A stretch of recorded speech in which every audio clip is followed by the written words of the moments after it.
Diablo. Diablo. It's actually pretty good. Champ naps. The grind. No content. Controversial hot take, I know. To be honest with you, I've taken a little bit of a break from making videos about Diablo, specifically because of the fact, well, I'm just not one for seeping into the negativity around it. It's just not good juju, you know what I mean? I've seen all of the Reddit posts. I've seen all of the YouTube videos, everybody complaining about this or that, and everybody seems to have a lot of judgments about the game. And to be honest with you, most of them are actually completely valid. However, I believe there are 3 reasons why everyone is actually really frustrated with Diablo in the first place. And I think if we just take a minute, I know, sounds crazy, step back and just think about it for a minute, we might actually be able to look at things in a completely different light.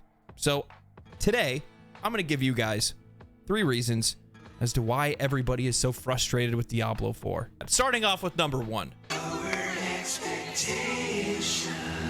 See, Diablo 4 was one of the most anticipated titles of 2024, and actually, to be honest with you, if not the most anticipated title of 2024. This is the progenitor of the looter ARPG genre. If it wasn't for Diablo, we might not have Path of Exile. We might not have Borderlands or Destiny or anything like that. So there's a lot of weight to that name, and because of the weight to that name, our expectations are sent through the roof, regardless of whether or not it's a game made by Blizzard, which is typically a company, another hot take, that usually makes pretty quality products. My best example for this is Path of Exile.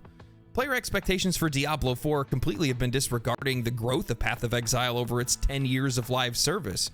I mean, PoE didn't release with all of the content that it has today. Loot filters weren't introduced until like Awakening, I think. Now, that's not saying that Diablo 4 shouldn't have basic quality of life features that are defined by the genre. I'm just trying to put things into perspective. We have to criticize things that should be there, but not make direct harsh comparisons. Not having a gem bag? Absolute bullshit. Making certain unique items so rare that you can't find them, and arguably by the time that you can, you're basically already done with the game anyway? Bullshit. Now, I want to clarify that because I don't want it to be taken out of context, and this is just a personal opinion, but get a Doombringer at level 60 plus, man, that's actually a pretty noticeable difference. Get one at 85 or 90 or so, you're basically already done with your build. You're already done playing the game. Shit, most people have probably already taken a break from their game. I know I have. I hit 90 and I was like, all right, dude, I'm just good. I'm just good for now. I'll wait till the first season. Many people may not like this take, but to be honest with you, Blizzard did exactly what they needed to do. Outside of a couple of quality of life issues, they released a solid game, a great feeling ARPG with a decent amount of content to get started. For us to expect that the game should be released with all of the features of Path of Exile or all of the endgame content that a Path of Exile game has is, well, it's just kind of goofy.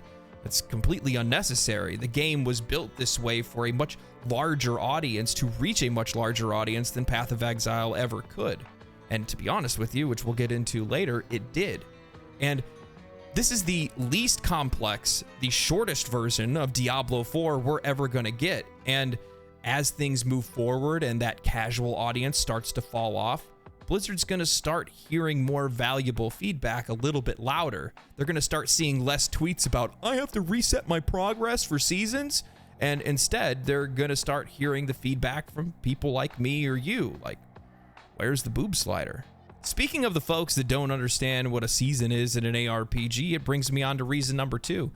And the fact that this has attracted a far larger audience of sweet summer children that don't understand what seasons are in an ARPG.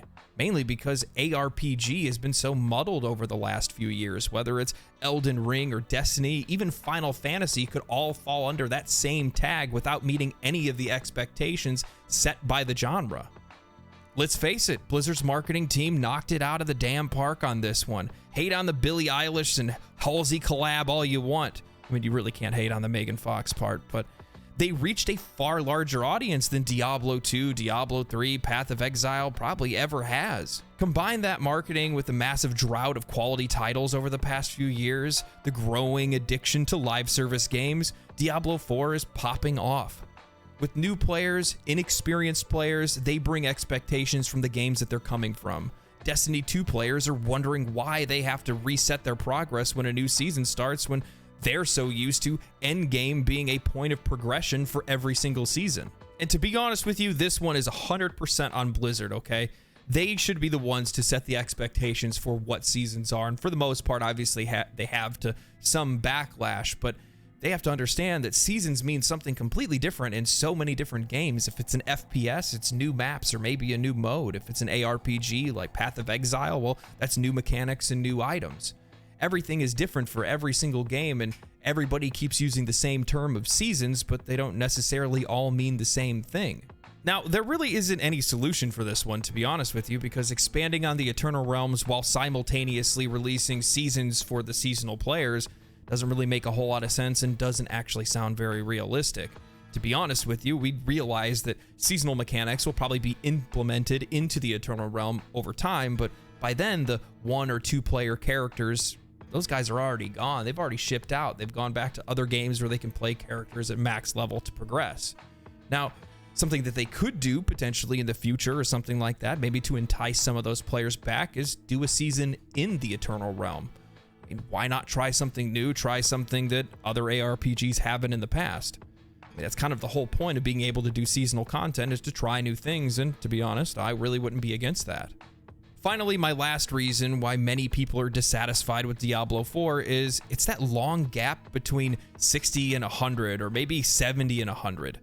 It's a hellscape of repetition, minor upgrades, very little in the way of chase items, and it gets boring very quickly. Look, I work full time.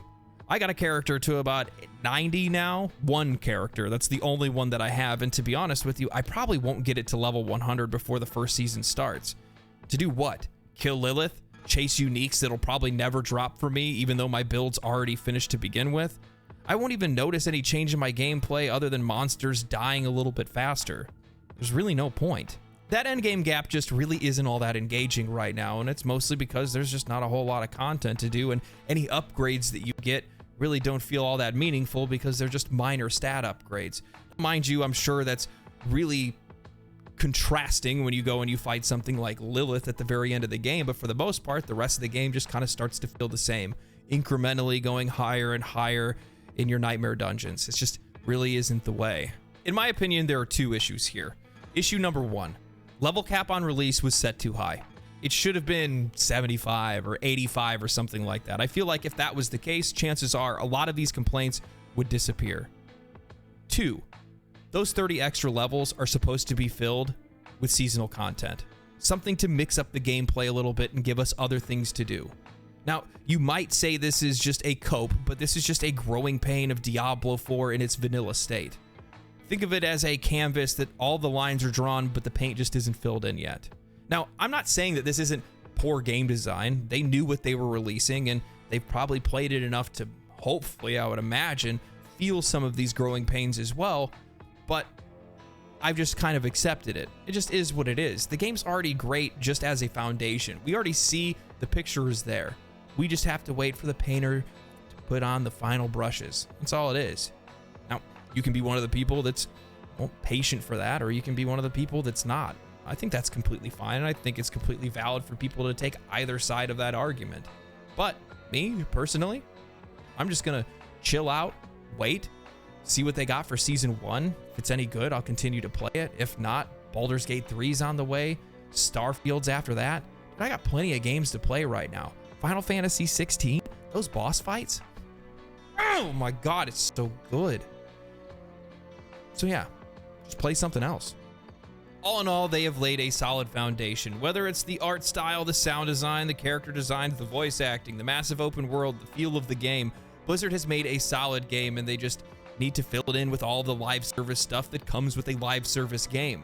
The development team has been pretty responsive so far, so I'm relatively hopeful for the direction of the game, and I want to see what this vision that they have is to the end. Even though it's difficult to make everyone happy, I do think that they should try to consistently attempt to at the very least. Aim to be more accessible than PoE. Try adding more group activities. Be more creative with the open world. Have fun with seasons and try what works and toss what doesn't.